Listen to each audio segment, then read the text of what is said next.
Have you ever really stopped to think about how a filling can take a pounding for Very years true. and years? I've seen restorations that were in the mouth for decades, Well, let's actually. see why this is possible now.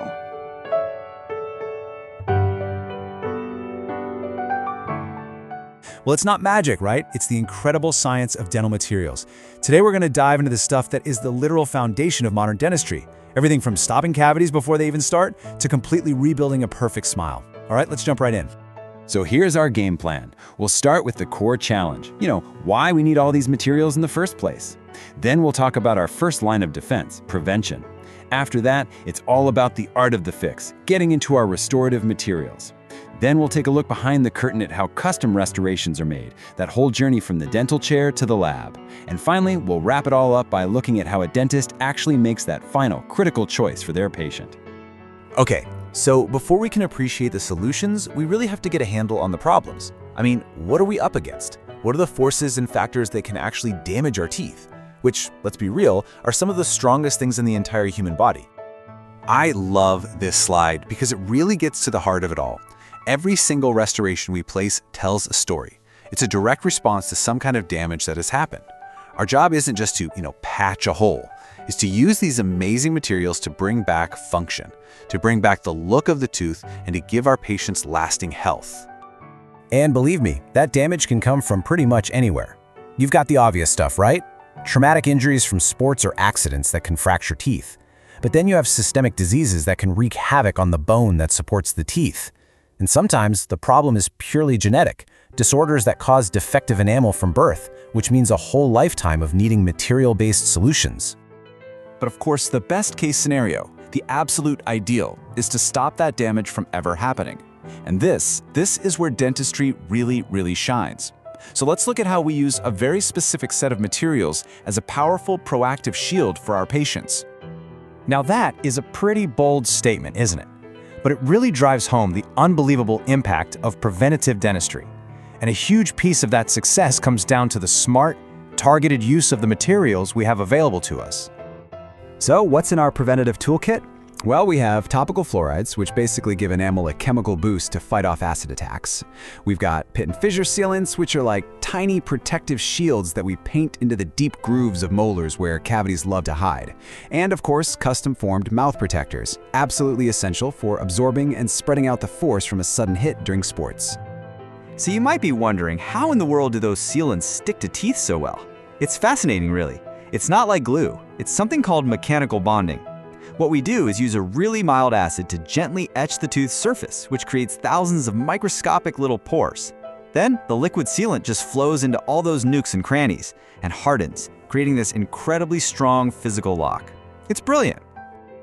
And here's what that looks like in the clinic. First things first, you get that tooth surface squeaky clean. Then, step 2, you apply the etchant to create all those crucial little pores. Step 3, you flow that liquid sealant right over the surface, making sure it gets deep into every single groove. And finally, you hit it with a special blue light, the curing light, to polymerize it and harden it into a super durable, protective barrier.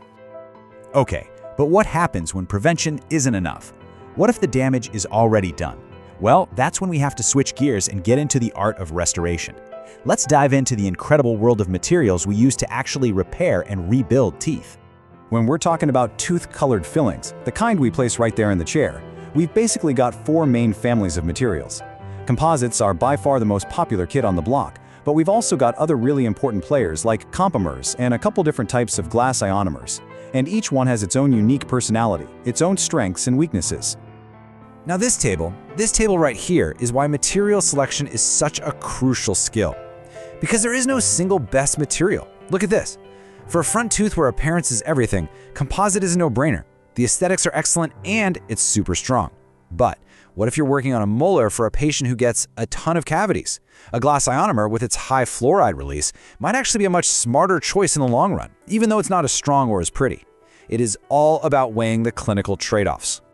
You ever wonder what makes composite resin so tough? The secret weapon is this tiny but absolutely mighty molecule called a silane coupling agent. Think of it like a a chemical matchmaker. It has one hand that loves to hold on to the glass filler particles and another hand that loves the resin. By connecting these two things that wouldn't normally stick together, it creates one unified material that's way, way stronger than either part would be on its own. It's the absolute key to composites durability. All right, let's switch gears again. We're moving from materials we shape right there in the mouth to the ones that are custom-made in a dental lab. This is the world of indirect restorations. We're talking crowns, bridges, and inlays. And it's a really cool journey that links what we do in the clinic to what happens in the lab.